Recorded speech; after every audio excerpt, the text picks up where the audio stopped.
নমস্কার, আমি শ্রী সুমন। আজকের টোটকা গণেশ চতুর্থীকে কেন্দ্র করে। গণেশ চতুর্থীর দিন আপনারা এই ক্রিয়াটা করতে পারেন। কি করবেন?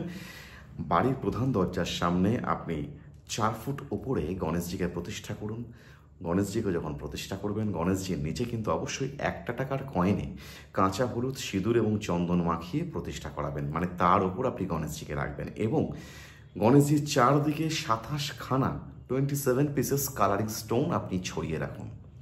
সেই স্টোনগুলো যেন প্রত্যেকটা পাথর যেন মোলায়েম থাকে এবং এই প্রত্যেকটা পাথরে 27খানা পাথরে 27টা নক্ষত্রের নাম লিখতে হবে। 27টা নক্ষত্রের নাম লিখে পাথরগুলো গণেশজির চারদিকে ছড়িয়ে দিন। মাঝে রাখুন 21খানা দুর্বাঘাস। আপনার সাধ্য মতো আপনি লাড্ডু, মিষ্টি, জল দিন। এইভাবে এই ক্রিয়াটা আপনি 1 মাস করে রাখুন।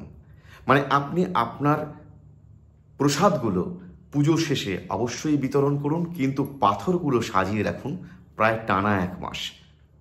আপনার যেখানে যেখানে যা যা সমস্যা হচ্ছিল, যেখানে আপনার কাজে আটকে যাচ্ছিল, আপনার ব্যবসা সম্পর্কে, কর্মের সম্পর্কে আপনার ডিস্টারবেন্স জীবনে আসছিল, আস্তে আস্তে সেগুলো একদমই মিটে যাবে। Thank you.